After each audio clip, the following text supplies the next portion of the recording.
What's up, everyone? Connor O'Hanlon here for another episode of the Greater Society podcast.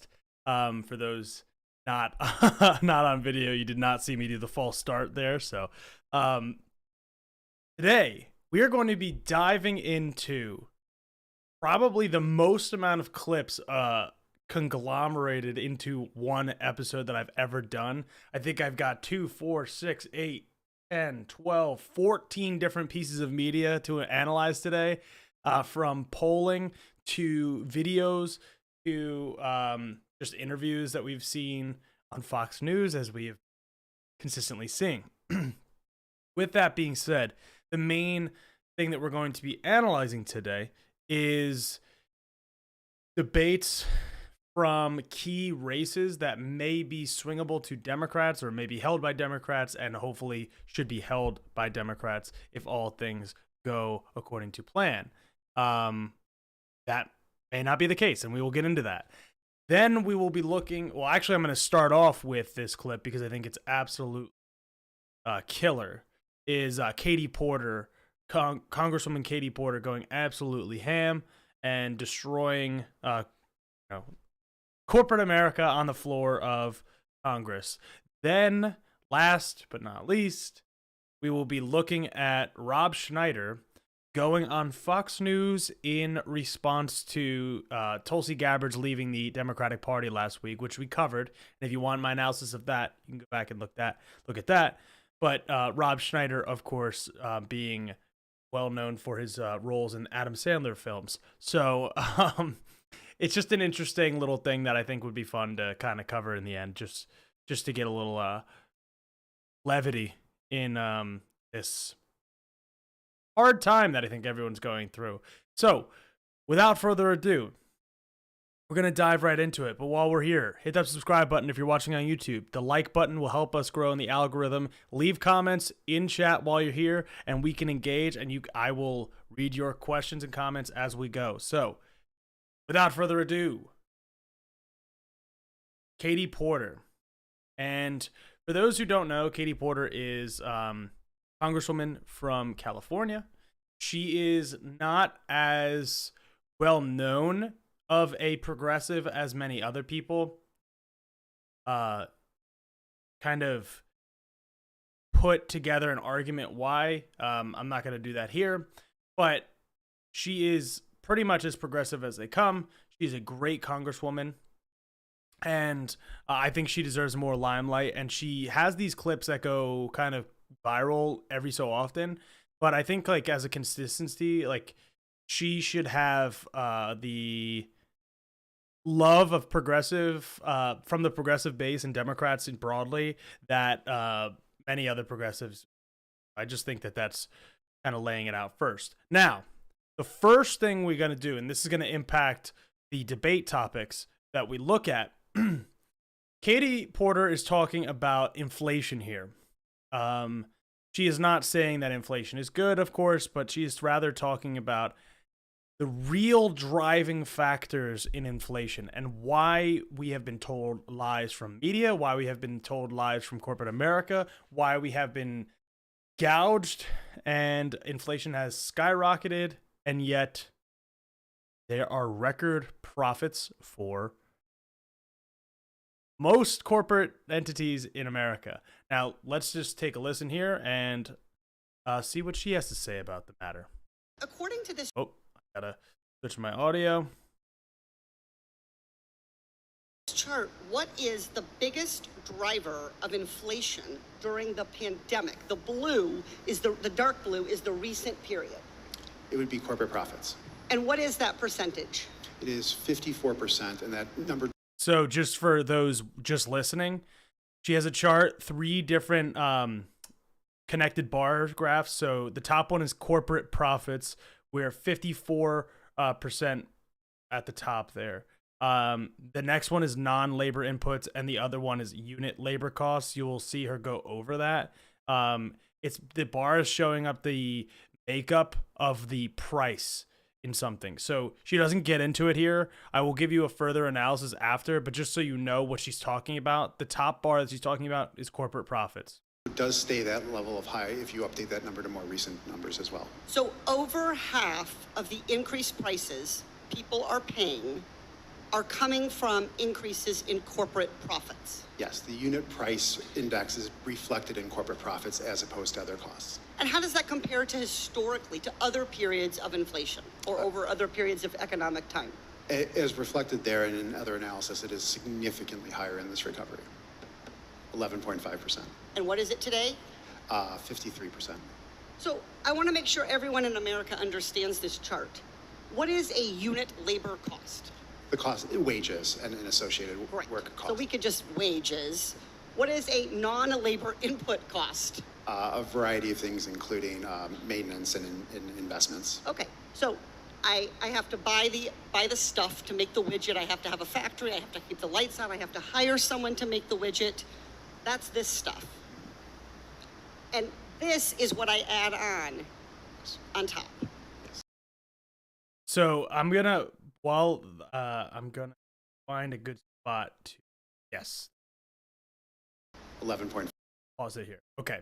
So for those watching, you can see this, and I'm going to break this down a little bit further because she's only clipped here for 1 minute and 20 seconds, but I'm going to take this just a little bit further of an analysis that she does do, but just because of the cut of her tweet, it's just not as thorough of an explanation, and lets me talk. So the top bar, well, let's start from the bottom. So she says unit labor costs. That means your price per unit impacted by labor. The bottom light blue that you're seeing is the average cost from 1979 to 2019 average. Then you have the other bar, which is from 2020 Q2. So I'm pretty sure that they're using standard fiscal years, but for those who, might not know what I'm talking about, what the hell's a fiscal year?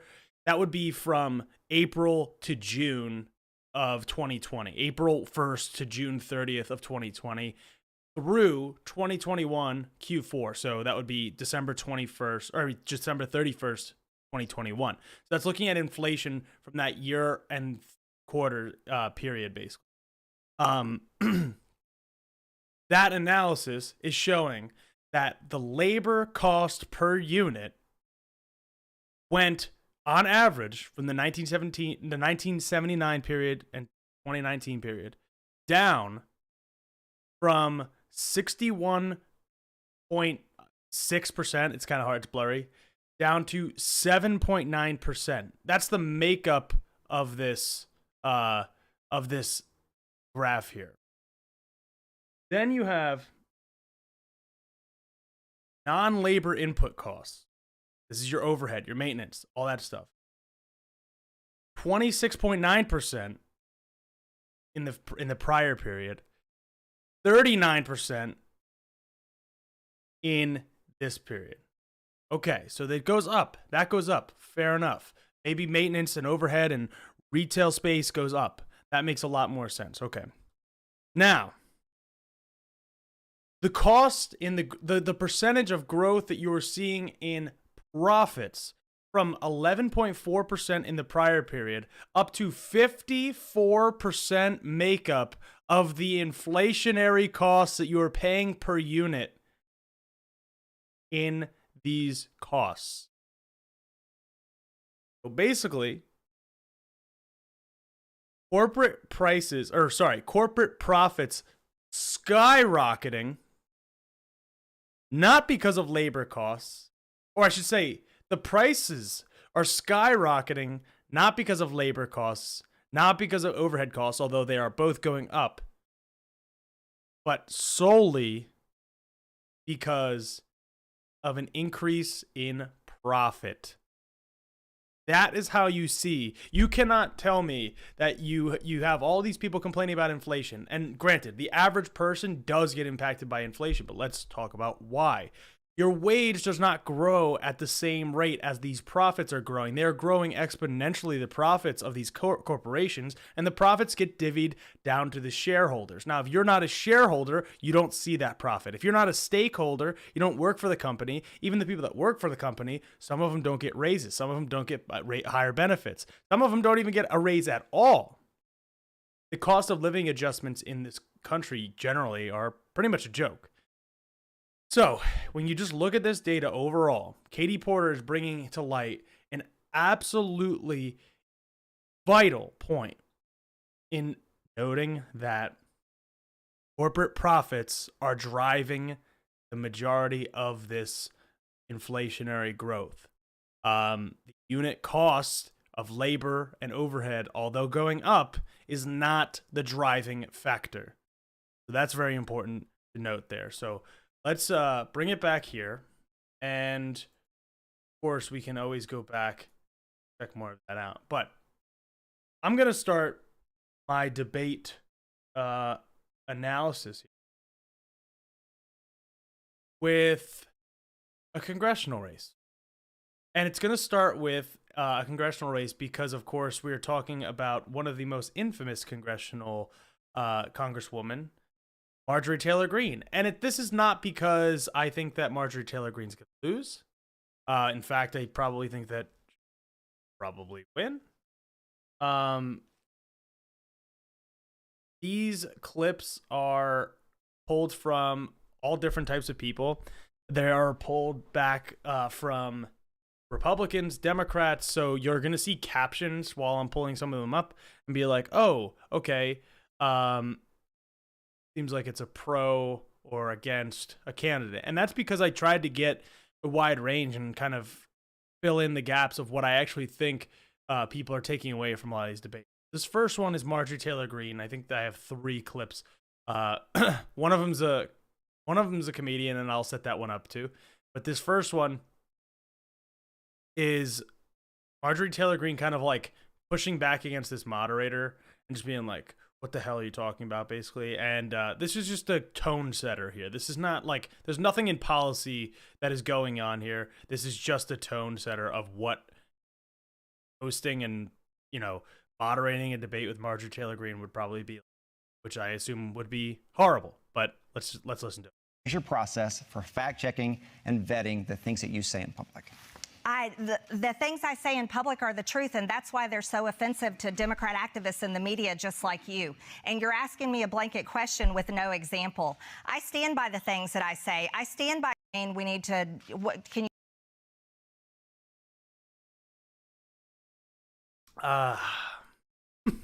For those listening, I am doing my best Kermit impression here. I'm just sipping my coffee because here's the fact of the matter here. She is saying that this moderator is pushing back against what she's saying and asking these questions that are broad, and they are broad, but they're broad because she says so many different things that are wrong, made up, fake, and just espouses them. And we will get to that in a second. But she's just accusing the moderator of being a, liberal left-wing, activist of the Democrat Party because she refuses to say Democratic Party because, again, for those who don't know, Republicans always say Democrat Party because it sounds like rat. They don't say Democratic Party, which is what it's actually called. It's rhetorical. This is all bullshit that they want to play the victim. They want to act like they're not, oh, I'm not woke. I'm not a victim. You guys just want to be, scoring points and all that crap. They make up a point system and say you want woke points and crap like that. She pushes back against this because she has nothing to say that is actually factual. She has nothing to say that is policy-based. And that is because she has been removed from, and I think I have a clip specifically about this, so maybe I'll hold off on that critique. So we'll get rid of this one. We'll keep moving. This is a comedian. I am prefacing this right now. This is a comedian. David Feldman is a comedian. This is a joke, but he is reacting to Marjorie Taylor Greene in her debate. David Feldman agreeing with her. This is a joke. We don't agree with what she's saying here. I don't know why I have to do this, but I know I do have to do this. This is a joke. Marjorie Taylor Greene told us why she is a proud Republican. Democrat Party is the party of child abuse. I need to take that into consideration when I go to the polls. What else do the Democrats stand for that you don't appreciate? And genital mutilation of kids. Okay, the Democratic Party is for the genital mutilation of kids. That's important for us to know. Personally, I'm on the fence when it comes to genital mutilation of kids. Okay, what else, Marjorie Taylor Greene, is your problem with the Democrats? It's the party that represents grooming children and sexualizing them in school. Okay, you know what? I'm starting to not like the Democrats. Child abuse, genital mutilation, grooming children and sexualizing them. Why aren't they being arrested? that's the key point there. That the whole joke is he's always played this, swing voter, but he claims to be a progressive, and then he'll be like drawn into the Republican Party and all these different things. He's funny as hell, but just pointing out that those are her real answers. Like, it's a joke. He's making a joke of it, but those are her genuine answers. That is what she actually is saying and what she actually believes. It's pretty bonkers, if you ask me. Now, we have one more here, looking at it, talking about Joe Biden, the president. Lying about me, and you will not defame my character in that manner. Did Joe Biden win the election, Congresswoman Greene? Joe Biden is the president of the United States. Absolutely, Marcus. But you pushed a big lie that said he did not win the election. There was election fraud. You drove those people to the Capitol on January 6th with your lie. We're going to move on. Josh Rowe, it's your turn to ask and my a question husband has to proof Marjorie of it. Taylor Greene. We have FOIA evidence of proof of election fraud that came out. Excuse me. We're ready to move on to the next question for you. Okay, but he's not going to accuse me of a crime. Would you like I your have question? Not committed Would you one. like your question? Yes, ma'am, Thank I you. would. Thank you. All right, thank you. You're a liar, by the way. There's a So, oh man, on the topic, of course, of election denialism and the big lie, she was, of course, leading people around the Capitol, allegedly, and she was engaged with bringing people to the Capitol and organizing all of this. And frankly, there's video of her before she was a congresswoman going to AOC's congressional office and knocking on the door and being obnoxious and saying like, hey, we're here, we're coming to get you and all this stuff. But no, yeah, of course. Yeah, okay. The biggest part of this is that she's saying that her husband has the voter fraud proof.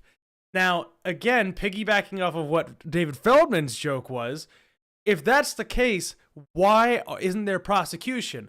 Why isn't there actual people going after this? Why is there no proof that is in the public, that is going to the media? Because if you think that there was actual voter fraud to the any extent that they were talking about, that it would be talked about in the media ad nauseum.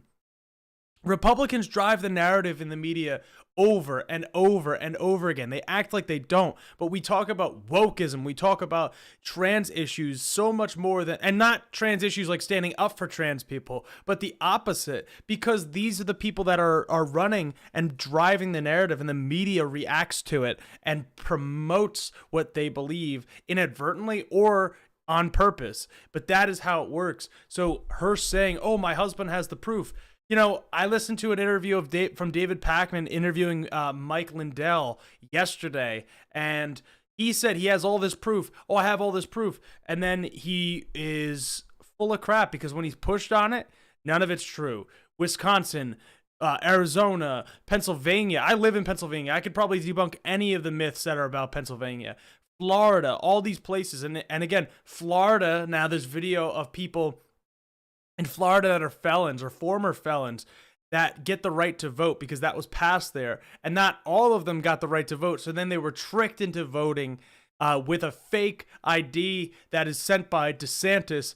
And now they're going to get in trouble. So it's all planted. It's all self-fulfilling. It's all their own choice. It's all trickery, smoke and mirrors, bullshit. She is full of crap. Always has been, always will be. Now, here, we're going to move up the chain here. we're going to move back in time a little bit because this is last week.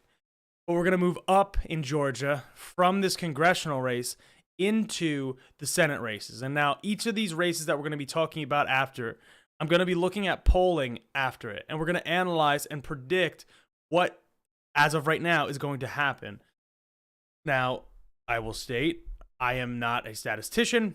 I am not somebody that is wholly well-versed on the trajectory of October surprises and how that affects polls.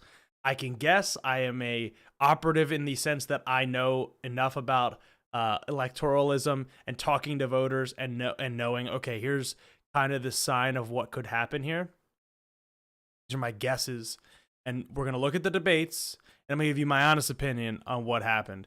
And we'll watch this clip first, and then I'll tell you what I think about these. So this is Raphael Warnock, Reverend Raphael Warnock, who's the current sitting senator from Georgia, who won that special election with John Ossoff in 2021.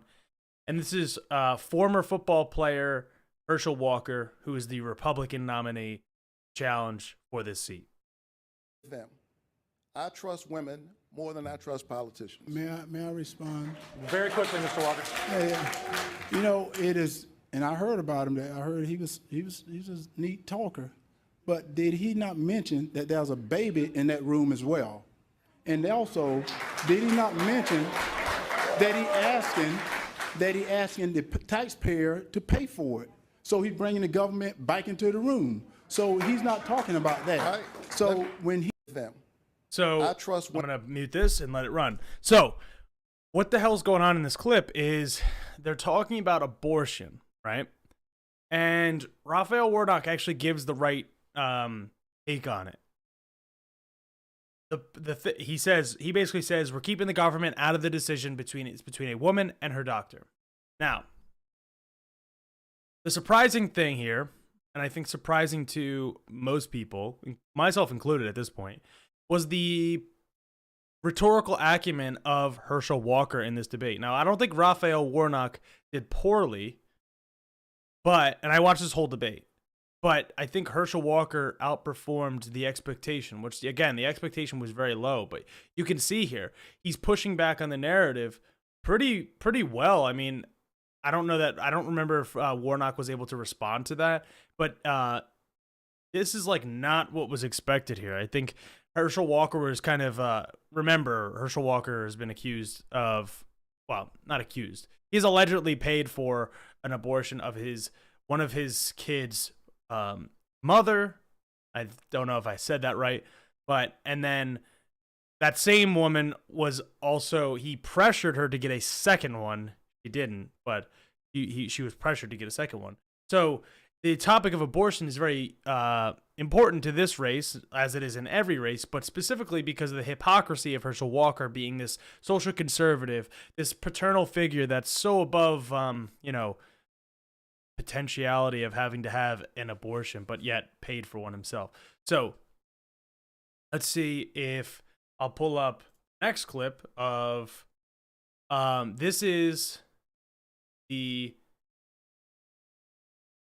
something that Warnock actually does really well, and I'll think this is kind of like a through line. It kind of connects to what we were talking about earlier with Katie Porter, is the ability of Democrats to push back against corporate America. And again, there's nothing wrong with being in corporate America. That's what I do. But corporate interests overriding the will of the people, corporations having more rights and more ability to flex their collective muscle over the rights of the people.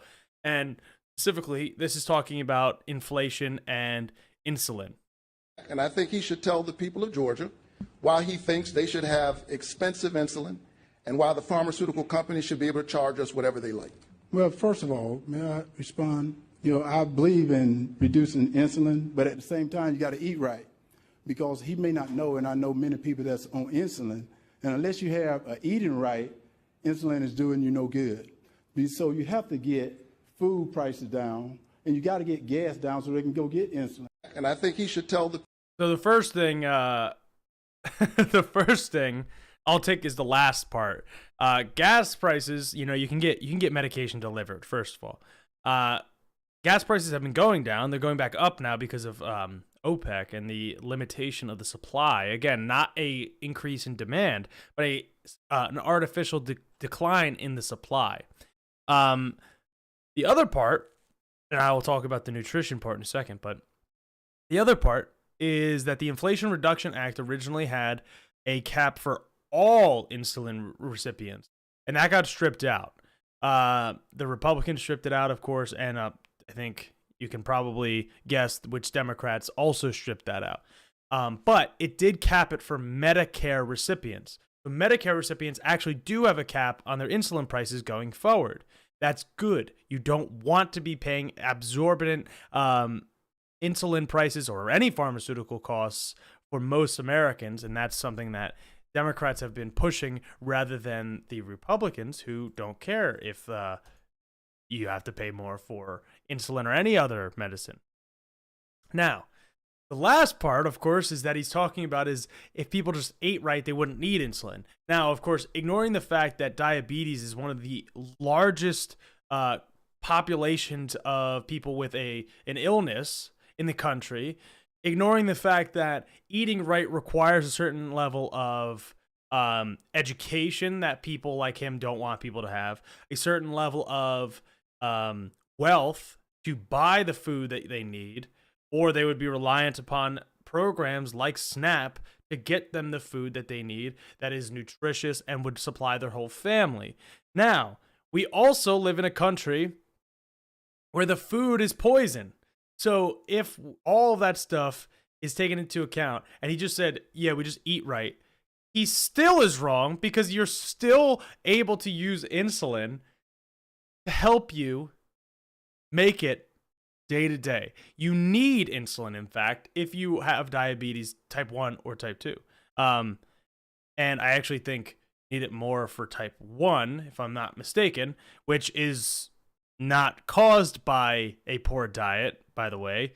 So this is all malarkey, if you would ask me. So next we'll look at, okay, what happens in this election? What do I think will happen? Well, I think that this race is a genuine toss-up, and I think that the debate, again, was much more hotly contested than people expected. Now, a lot of people, especially older school Democrats, kind of treat being senator or being congressperson or whatever, they hold themselves to a higher standard and don't engage with the craziness and the chaos sometimes that is thrown at them. So that might be the play, is that, Raphael Warnock is trying to come off as more, senatorial because he's actually in the office. But Herschel Walker was kind of let off the hook a bit, and he wasn't pressed to the extent that I think he needs to be, and tied to his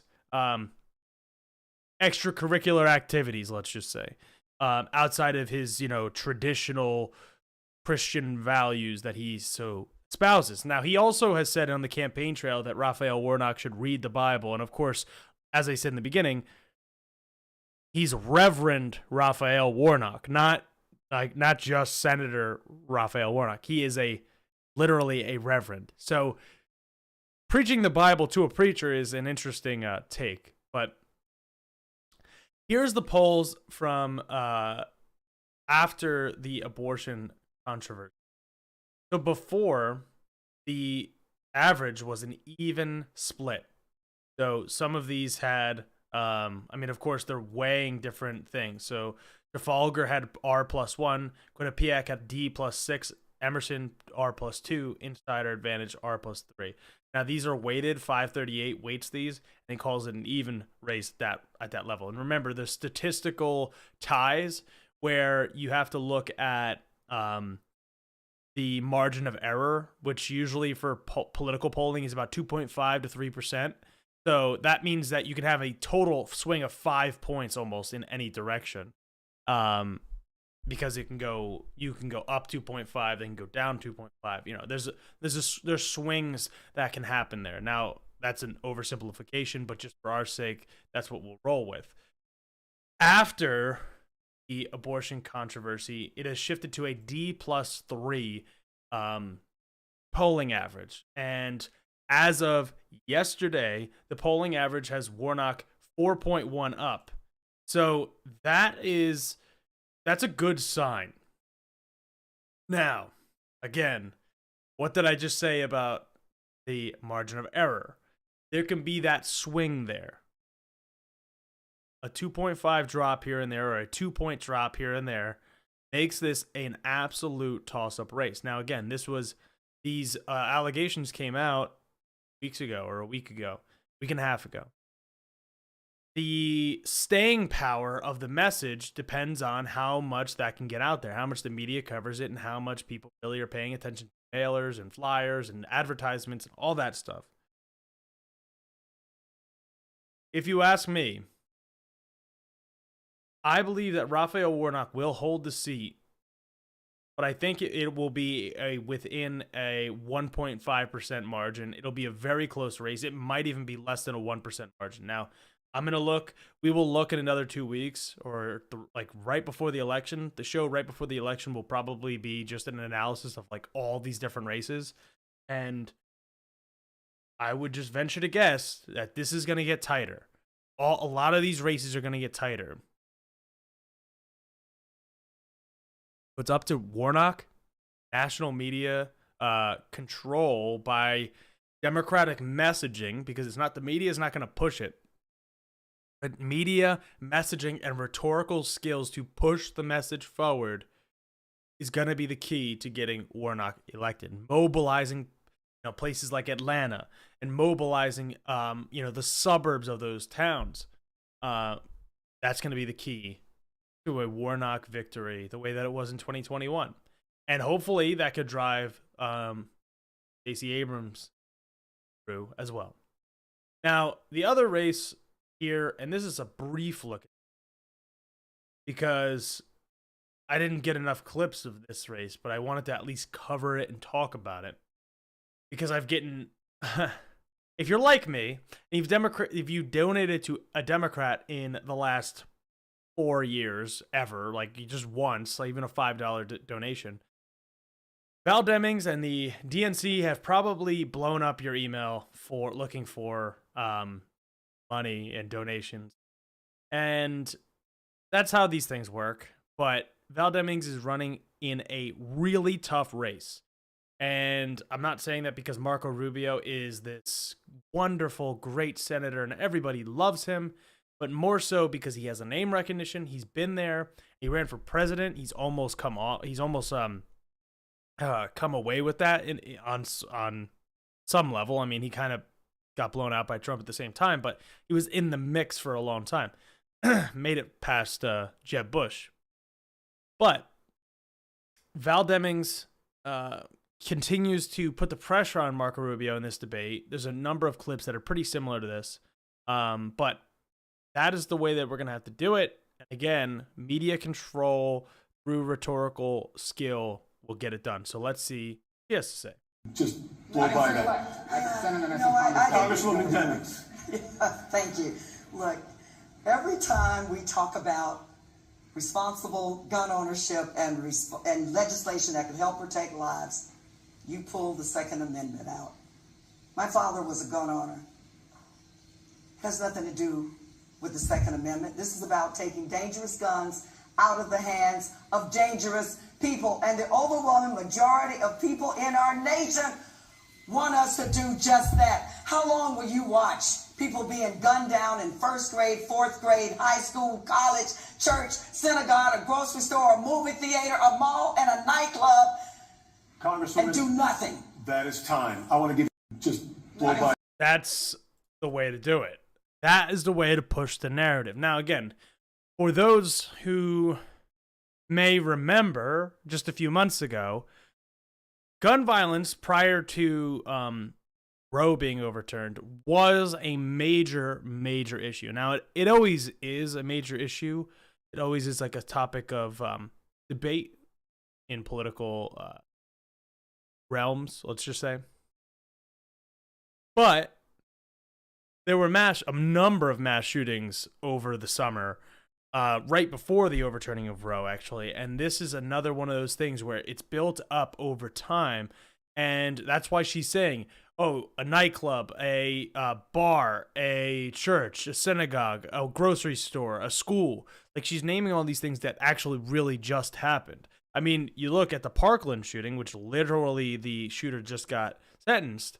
That's Florida. So you have this pressure on an issue that is important. Now, there's other issues, and she deliberately called him out for being a liar a number of times as well, and that's very good. And I think people put a lot of weight into calling people liars or pointing out hypocrisy that doesn't necessarily translate into votes. It doesn't necessarily translate into victory. It might seem like it's nice to have the moral high ground or the justification or be right and be principled, but a lot of times it doesn't matter. You can see people, I'm going to do a video on 1984, but you can see double speak being used and saying like two things at once. They have it's the same words, but it has two meanings both at the same time, the complete opposite of each other.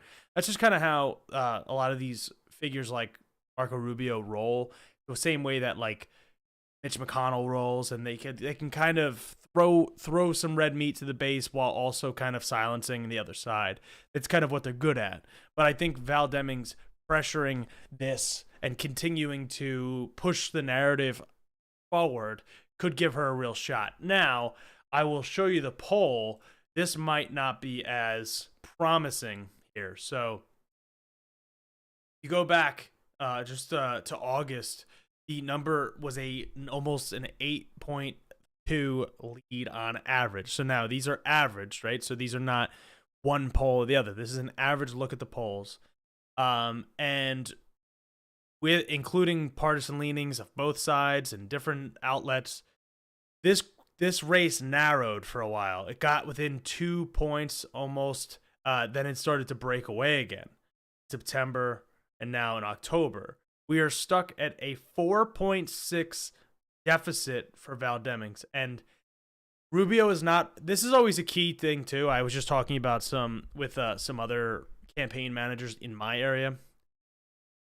If you're over 50%, you're probably in good shape, because there are those undecided voters. There are those people that swing. There are those people that change their mind. But if you were in a poll are at 53%, 54%, you're probably in good shape on average. Again, there are anomalies. There are swings. I mean, if you remember, there was like a 14-point swing back in Wisconsin in the 2016 primary between Bernie and Hillary, but those are few and far between.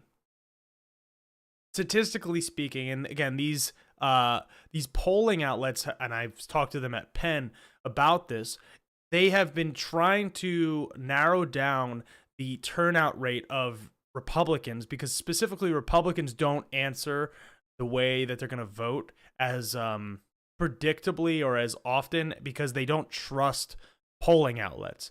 So that does throw things for a loop. But I think this year, especially after the last 2 years, they have been taking into account that distrust of media and distrust of polling outlets and oversampled. That's my understanding.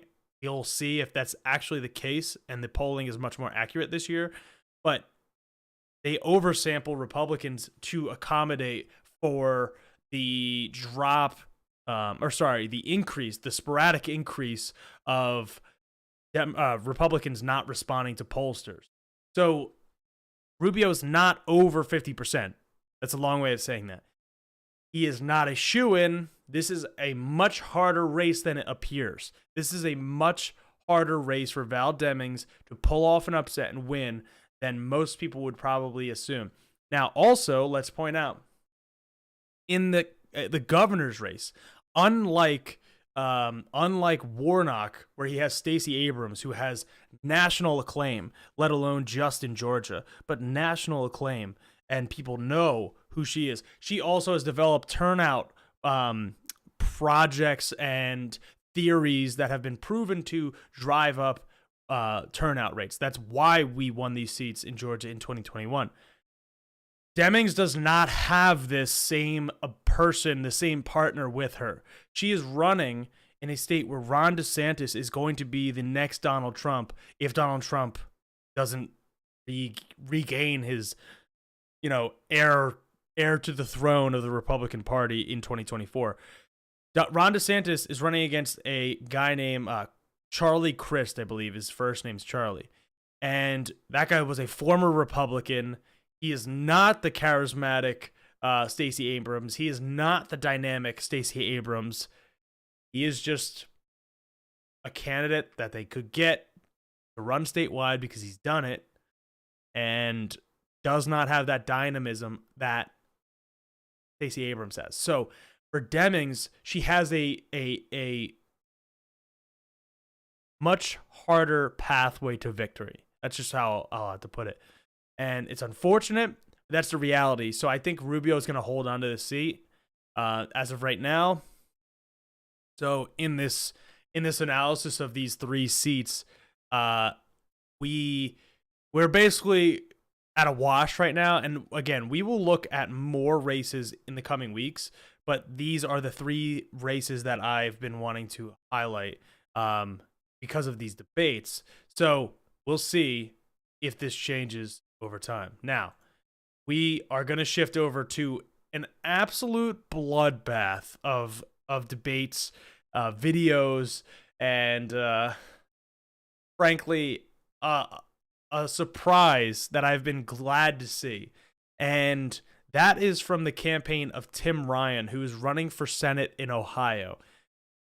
Tim Ryan is a congressman, and he has been there. He has run for president. If you remember, he wasn't exactly the most progressive. He is a, left-leaning, pro-labor guy, and that's, what we can kind of expect in somebody from Ohio.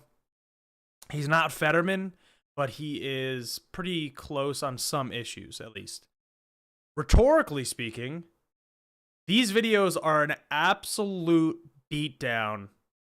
I couldn't pull all of them. Like, there is so many.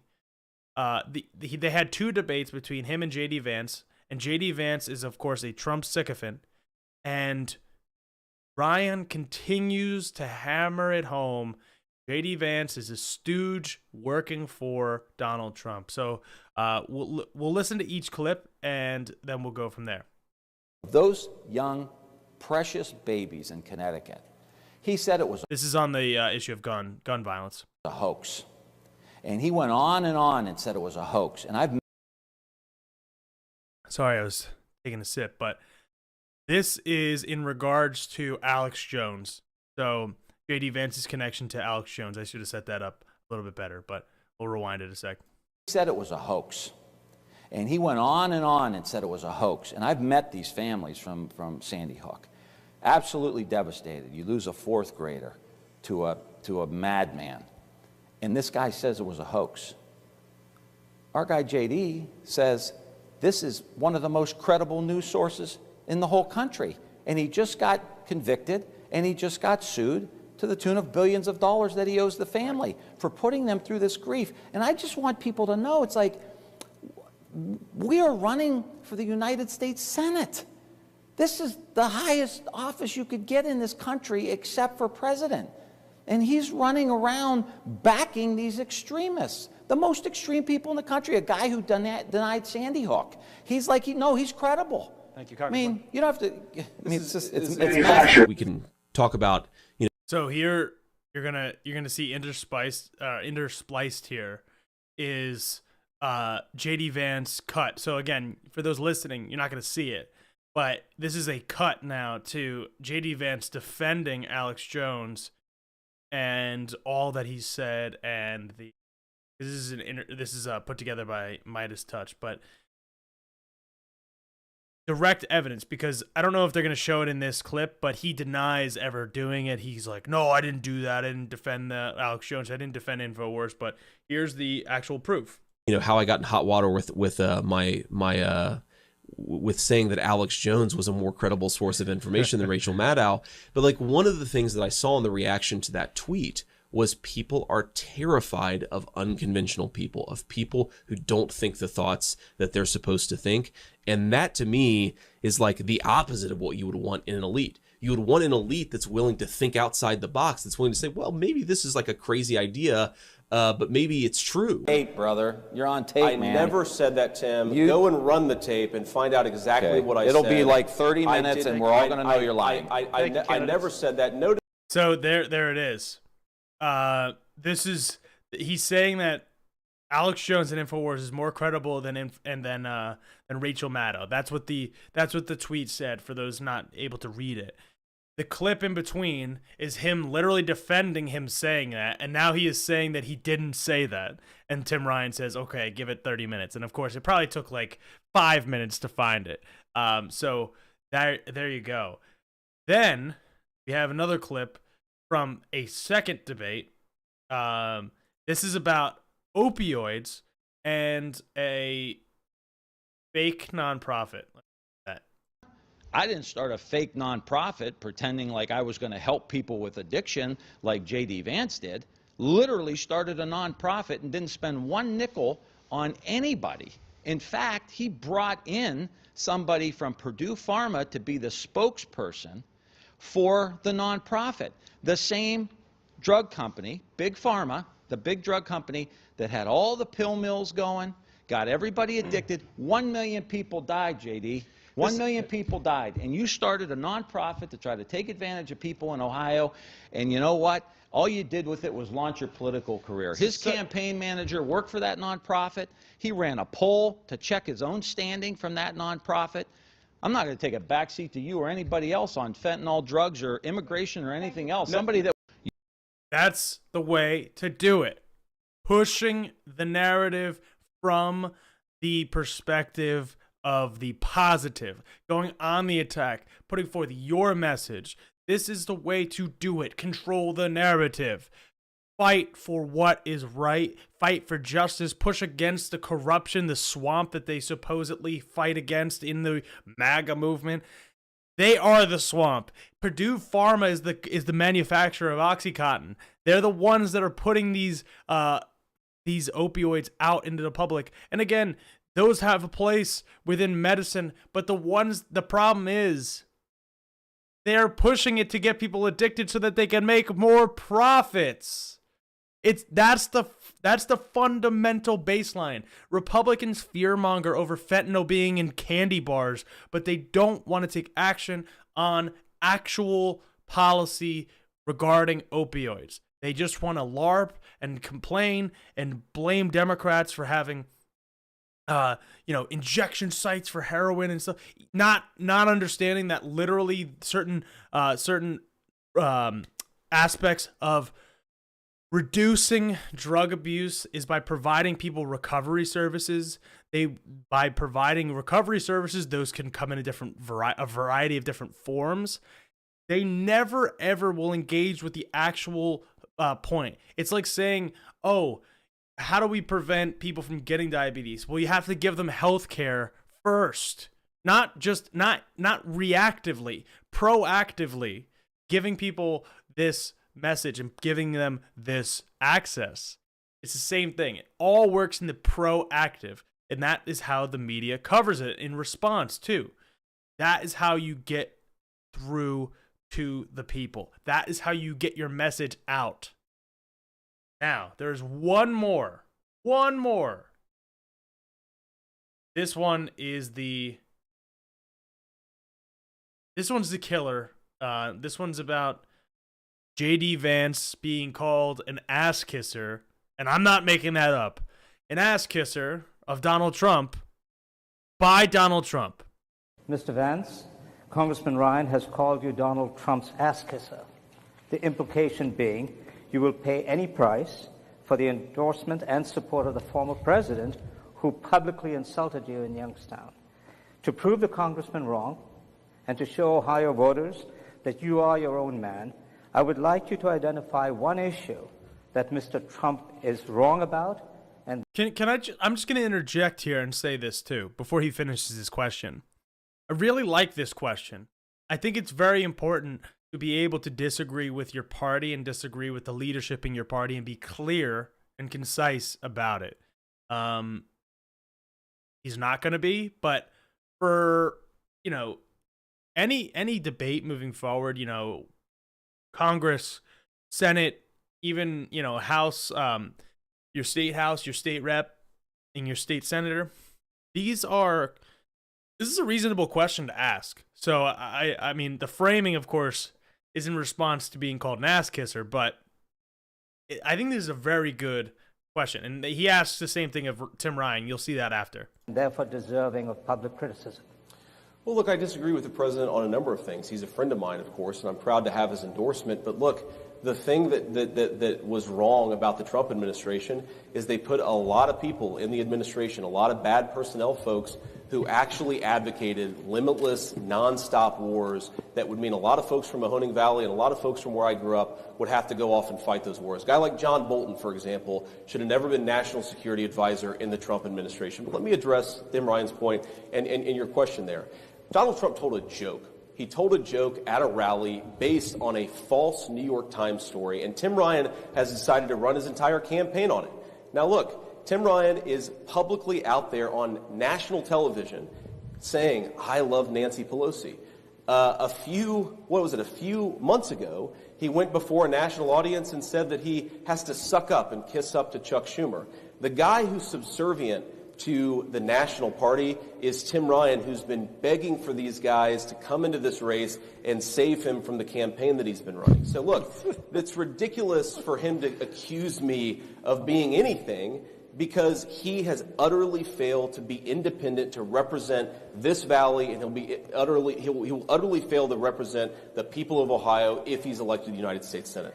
So I get this straight, when the former president said, JD is kissing my ass because he wants my support, you took that as a joke? I know the president very well, and absolutely, he was joking about a New York Times story. That's all he was doing. I didn't take offense to it. I talked to the president before it. I talked to the president afterwards. Everybody there took it as a joke. This guy goes on national TV and says, I love Nancy Pelosi, and has the audacity of accusing me of kissing anyone's rear end. It's pretty rich. So in response to that, there was what does Tim Ryan think of, you know, Nancy Pelosi? Does he disagree with her on, what does he disagree with her on? And of course, without knowing this, people might not be like, oh, that's, you know, okay, whatever. Tim Ryan challenged Nancy Pelosi for the speakership of the House. Let me say that again.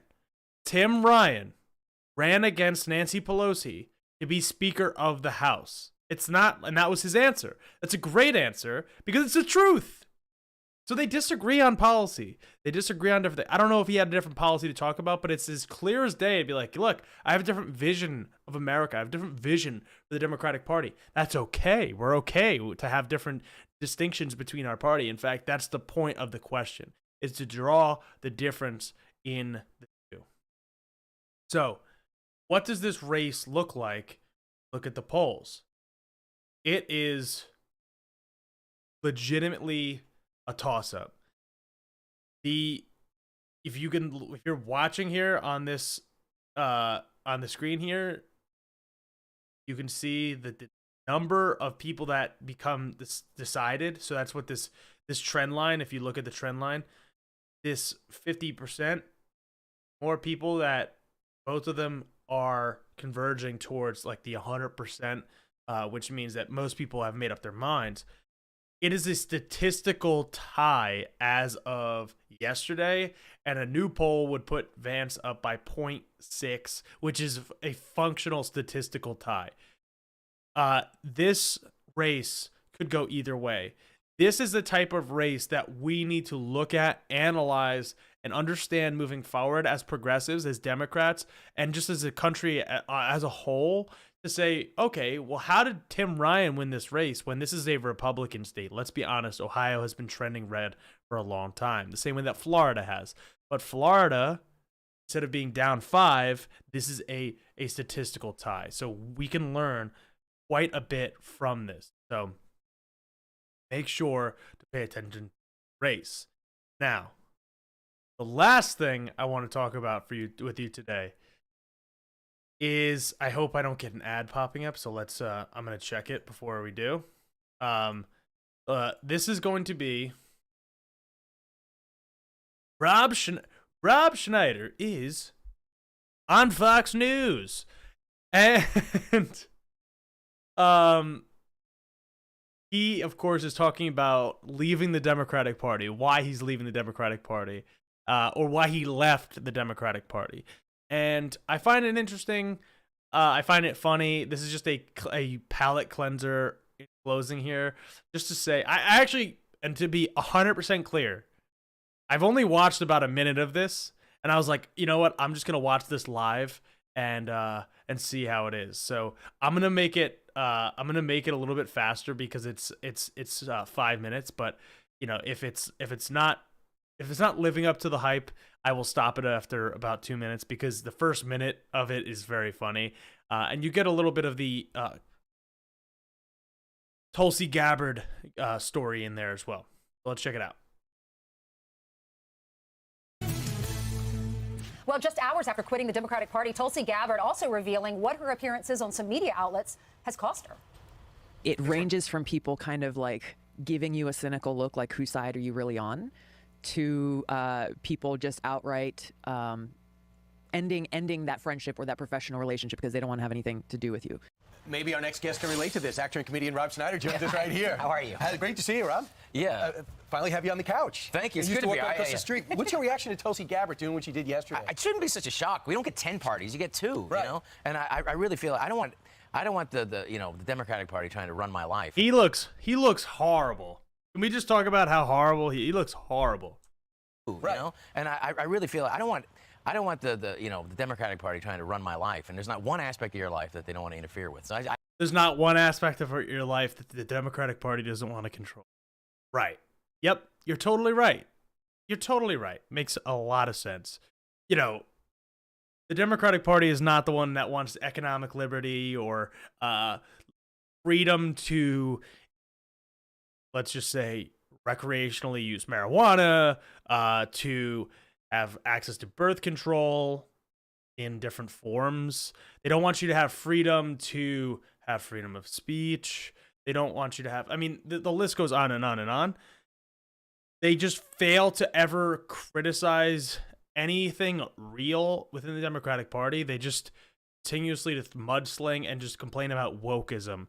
And yes, he left the Democratic Party in order to film his new feature film, Deuce Bigalow, Republican Gigolo. I had it with them. So I got out of California, moved to the slightly freer state of Arizona. Slightly. So he's joking, but he's moving from California to Arizona, which is also controlled by Democrats. Your journey is similar, though. You were a Democrat, and then you have to be in San Francisco. Of course. So what was it that changed your point of view? Well, literally, there wasn't taxes. there wasn't one part of. So that's the honest answer right there. Taxes. Taxes changed his answer because he's uber wealthy. So of course that's going to be his of business. I mean, Newsom pushed me over the edge. Right. I mean, it's just like I just don't think your life gets better there. It gets worse. I mean, you know what it was? It's like there was in San Francisco. They said you had to remove. I was living in San Francisco. I had it made there. It's on the cable car and everything. I had a rooftop. This is the place I'm going to live forever. And they said you have to have the toilets removed from your house. And I said, what? What? I don't have toilets in front of my house. It was flower pots. Right. They made me remove all the flower pots. So it just got crazier and crazier. And maybe now, does that sound real? I don't think so. I'm looking at this all wrong. San Francisco either has a huge homeless problem or a gigantic camping success story. You have to look at both. Yeah, this is a let's try to put this nicely. The homeless problem is not a laughing matter. The homeless problem is not a simple solution. There are solutions, but there are no easy solutions other than saying, let's provide people with homes. But that is not what the proposal is. We have had, I'll just take an example here in Doylestown. We have had a few homeless people over the last 6 months. It's not easy to just be like, okay, we're going to put them in a home. We're going to provide them with food, because they have to make the choice. That's freedom. Remember that they're talking about. People have the freedom. Choose that, which I'm not saying that people choose to be homeless. But some people have to make an active choice to seek help. Some people don't have the right mental capacity to seek help. Sometimes people have addiction problems that lead them to being homeless. There's a number of different outlets. There's a number of different reasons that end up being homeless. Now, the reason why you find homeless people largely in major cities is because large major cities have a higher density of people. With a higher density of people, you would have a more likely chance to be able to make it as a homeless person, because you have access to other folks. You have access to a broader network of people. You have access to more help in a city, a major city, than you do in a small town like Doylestown. So, when they talk about this stuff and they're just laughing it up, what is your solution? Is your solution to provide housing to all the homeless people? If you were to say yes, then okay. You might agree. But if to sit there and complain about taxes while you're laughing at homeless people, yeah, you're out of touch and you're an asshole. What made you want to be so bold and so vocal about it? Because Tulsi said, if you don't agree with the Democratic Party, you're trashed, you're canceled. Yes. So absolutely. She's right. Do you worry about that, getting jobs? Yes, of course you are. Yeah. As an actor, you're always coming from a place of trying to get work. But at a certain point, you know. This is such bullshit. The easiest example of this is, well, besides the point that most conservative actors are just bad, but the same thing with musicians. But Clint Eastwood is the biggest counter argument to this in the history of counter arguments. So, yeah, of course, yeah. You can't get work otherwise. No, you have to worry about. I mean, I'm in my 50s now, late 50s. It's going to catch you too, Brian. But, no, yeah, I worry more about, like, you know, the freedoms of my kids. Yeah. I'm a grandfather now. Right. And so, I mean, I do at a certain point, you have to put, like, you know, it's really weird. Well, you know something's wrong when people say, like, if you put God and family and country first, that's somehow controversial. Right. How is that controversial? Or a flag is triggering. Yeah, so I think at a certain point you have to say... I think I'm going to stop it here because I don't think that this continue going anything positive, but I will end on this. Talking about a flag being triggering. The irony, I'm trying not to like break my mic off the stand.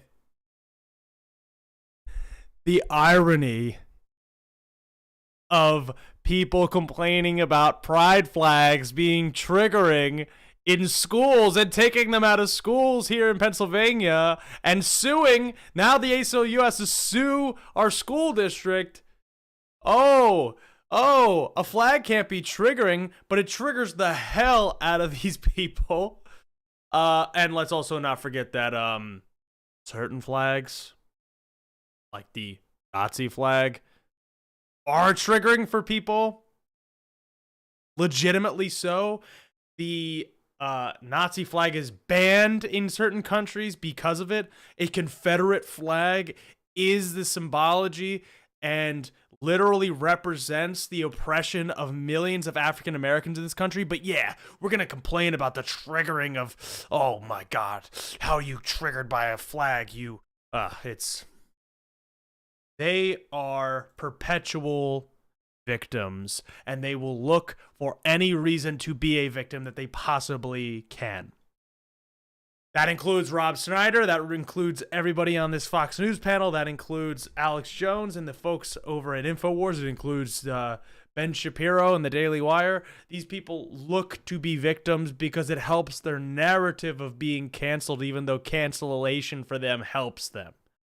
Being canceled has helped them. They're not actually canceled. Most people don't actually get canceled. With all of that being said, Oh, man.